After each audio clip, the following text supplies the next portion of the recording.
The views on this page do not necessarily represent the views of Mac News 144. Mac News 144 is committed to keeping this page an open platform for all Israel. Thank you all for subscribing and submitting your videos to macnews144@gmail.com. We have grown to over 100 subscribers, so we can begin to stream live. Praises to the Most High Yah. In 1860, David Wyrick, he's the guy who surveyed the Newark earthworks. He was digging into a mound near those earthworks, and he found a wooden coffin made of oak. They opened up the coffin and found a skeleton of a man holding a little box that was about 8.10 inches in size. The box had been cemented shut here. This, by the way, is sitting in Ohio. Well, he opened up the box and he found a little man inside, a little black stone. They took it to scholars, and they looked at it. The man seems to be carrying something, and there's writing here. At first, they couldn't recognize. The writing is, they thought in 1860, some sort of Hebrew. Well, finally, about 20 years later, they found some rabbis living in the area, and the rabbis looked at that, and they could read it. They said it was an old kind of block Hebrew, and it was a rendition of the Ten Commandments. Now, this is another piece. Block Hebrew, they said they'd never seen anything like it. Mainstream archaeologists at the time called this a hoax. But then in 1900, or just about after 1900, in Israel, they found the same block-style Hebrew writing. Mainstream archaeologists still dismissed the findings. They found it in Israel, and they found it in Ohio. But there was another stone that they found that they couldn't argue. This is the Bat Creek stone.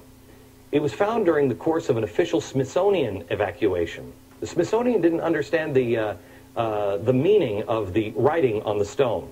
They thought it was Cherokee, since it came from Cherokee country. They didn't realize that it's actually Hebrew. They had published this originally upside down. They threw it in a box at the bottom of the Smithsonian, put it in the basement.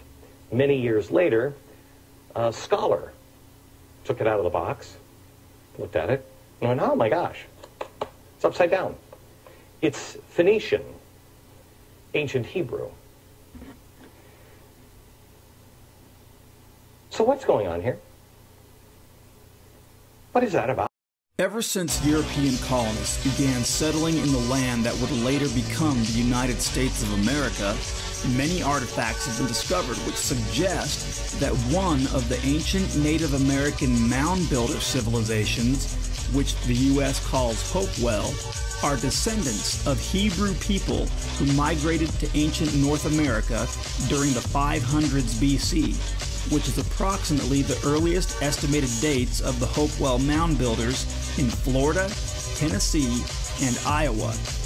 Yet there have been many people in the United States who insist that every single one of these artifacts are fake.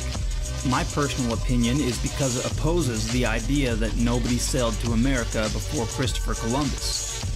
But there's at least one extremely large piece of evidence carved right into the landscape near Fayetteville, Ohio, that can't be denied as solid evidence of Hebrew people in ancient North America. And you can see it right on Google Earth. But before we get into that, just a brief introduction. The Hopewell mound builders built hundreds of thousands of structures out of various types of earth materials. These structures included burial mounds, animal effigy mounds, forts, temples, and advanced geometric structures with lunar and solar alignments. Many of these structures have been leveled down and destroyed as the United States expanded west and built itself right over them. But some still exist today. Early U.S. settlers would create detailed survey drawings of some of these structures.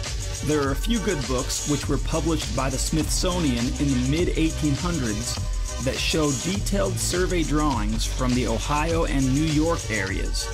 They're called Ancient Monuments of the Mississippi Valley, Aboriginal Monuments of New York, and Antiquities of New York. But there was a one-of-a-kind mound builder structure that was unlike all the rest, at least as far as I know.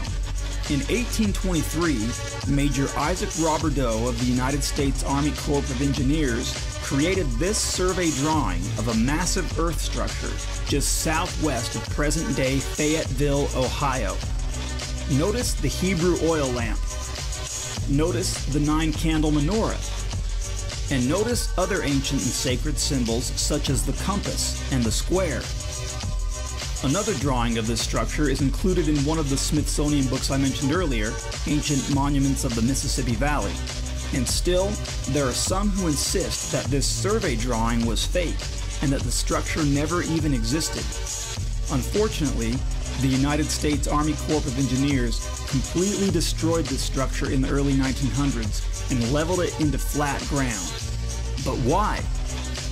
Was it an intentional attempt to erase this odd Hebrew structure from American history? Or was it simply out of carelessness and lack of respect for ancient American antiquities? I don't know. But here's the good news. They missed a spot.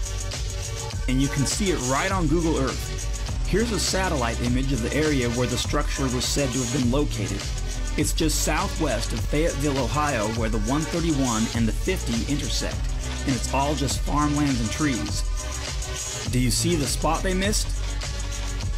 There it is, right there. The Hebrew letter Shin, or Sin. And it's okay if you didn't see it. I didn't see it either until someone pointed it out to me a few months ago. Now some of you may be saying, wait, but that's not on the survey drawing. And you're right. So I wonder if that's why they missed it. In 1823, that whole area was probably covered with thick forest. And who knows for how long after that. Perhaps still in the early 1900s when they leveled it down. So what we're looking at here are massive ditches that include the Hebrew letter Shin, or Sin. I'll leave it to you to research the significance of this letter, but it's a very sacred letter in the Hebrew alphabet. I just left the observatory and I'm kind of lost because my phone and my GPS aren't working, so I'm just driving through trying to find my way. And I just saw this random mound right here, so I stopped. There's some places in China that have pyramids that have been covered by the government with dirt and trees and grass and stuff like that. So right here, this looks like a freaking pyramid that's been covered up. And if you scan the area, there's 1, 2, 3 more mounds that clearly to me look like pyramids that have been maybe covered up. Maybe it's just me finding pyramids and everything because I'm into that stuff. But come on, this looks like a pyramid that's been covered up. You're in Puerto Rico, you never know what they've covered it up, so people don't talk about it, ask questions. But to me, it looks like a pyramid.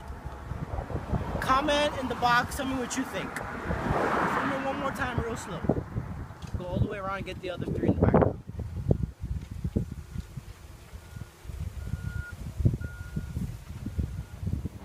There are no accounts of a transatlantic expedition to Brazil at any time before Columbus. But not far from the coast, at Rio Paraíba, there is an archaeological site which could be extremely significant, the legendary Pedra do Ingá. Countless figures and symbols have been engraved into the monolith. Experts are still unable to decipher their meaning.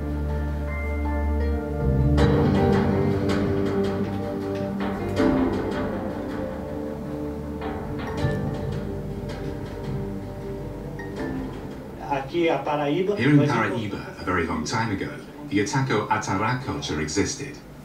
Many engravings in stone remain from this period, such as here, of the rock of the Inga. But we don't know how these people thought, or how they behaved. We simply are not able to understand the messages they left. How were they created? Which people immortalized themselves at the rock of the Inga? It's a mystery. However, does it seem likely that the people who did this were not simple natives? Maybe it was a completely different culture 2,000 years ago.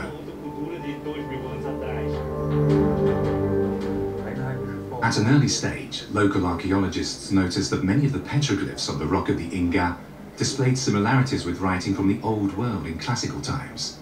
I've studied this. Only similarities with individual letters were found, not with complete words. However, similarities were mainly with letters from a Celtic Iberian alphabet. 4 symbols engraved on the stone resemble letters from ancient European languages. We know their phonetic value, but so far it has not been possible to translate the engravings into a meaningful text.